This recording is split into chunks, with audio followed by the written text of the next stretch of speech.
Yo, what's up everybody? Welcome back to the channel. We got another video for you guys regarding the Pixel 5 and some information that's dropped and what people's reactions are to the Pixel 5, especially Android enthusiasts, and it just kind of gets a bit confusing. So this video kind of coincides with what I did in my last video where I was talking about the Pixel is the Android of Androids and not the iPhone of Androids.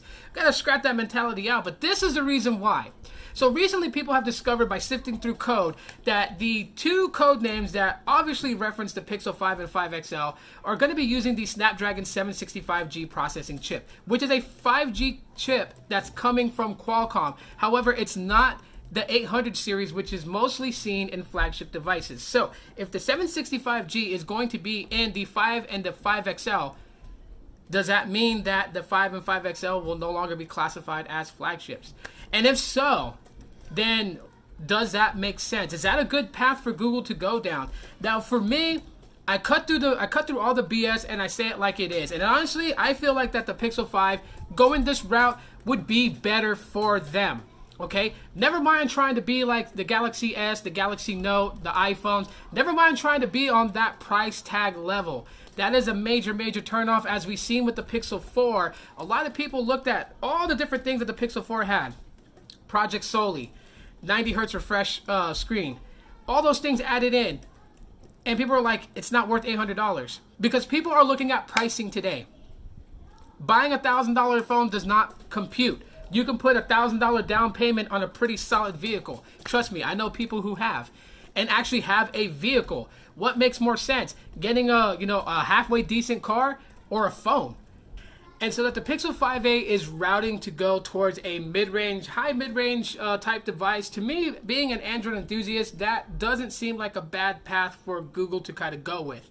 And here's a couple of things we have to look at as a reason why Google may be opting for this with the Pixel 5. As we've seen the Pixel 4, most people consider the Pixel 4 a flop. There was a device that came out last year that did pretty well, and that is the Pixel 3a. And yes, this is the Pixel 3a. Not my Pixel 3, but the Pixel 3a.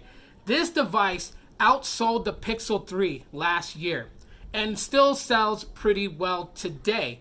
In fact, people have overlooked what those people thought were going to be shortcomings to the Pixel 3a. Polycarbonate body instead of glass backing, no wireless charging, no IP68 water dust resistance, right?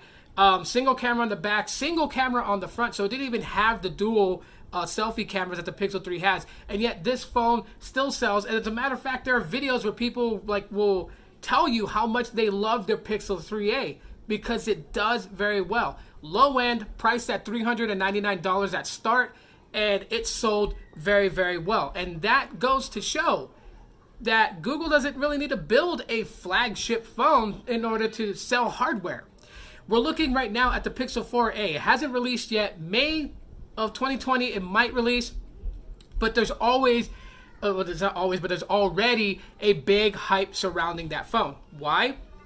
Most people are hoping that the Pixel 4a is a repeat of what the Pixel 3a success is. And so if the Pixel 4a outsells the Pixel 4, which I predict it will, as the Pixel 3a outsold the Pixel 3, then it only would make sense that Google will kind of go down that path with the Pixel 5. And will it hurt Google's reputation when it comes to their smartphones? Yeah, kind of it will, but then again, kind of it won't. I mean, it just depends if you're an uppity type or if you're pretty chill and relaxed. I mean, Google could play around with its Pixel line and find that right balance of what their phone should be and replicate that, but expanding with modern technology. That's how I think Google should do it. Never mind trying to build something similar to a Galaxy S20 or to an iPhone 11. Forget that, because obviously it shows Pixel flagships don't sell as much as their mid-range does. And the Pixel 4a is going to put the punctuation to that statement, which then would make sense why they would go with a 765G, because what that's going to do for the Pixel 5, it's going to price it lower. They wouldn't feel the need to price the device starting at $799 with a base storage amount of 64 gigs if that's the way they're going to go with the Pixel 5. It would make more sense for them to start at maybe $499 for the device, hopefully $399, but I doubt that. probably about $499 is where I would see the Pixel 5 starting out, base model 64 gigs. And as you go up with the storage variant, it goes up by $100, topping out at probably $799 if they brought like a 256 gig model. Who knows? Fingers crossed, right? We already know that more than likely it's going to have 3 sensors in the back. We're going to have the regular camera, the telephoto, and an ultra wide. So while people, including myself, have looked at the back camera sensor and thought that thing looks like a Star Trek phaser gun, nonetheless, doesn't really matter. The pricing is what matters. And then, again, if the price is right, then it will take flight. So anyways, guys, that's just my thought on the Pixel 5. Let me know what you guys think. Are you guys cool with it having the Snapdragon 675G, even if it performs 30 to 50% less than the 865? Are you guys cool with it? Would you guys rather just have the Pixels as like high premium mid-range devices instead of it trying to be flagships? You guys know where to do that in the comment section of the video.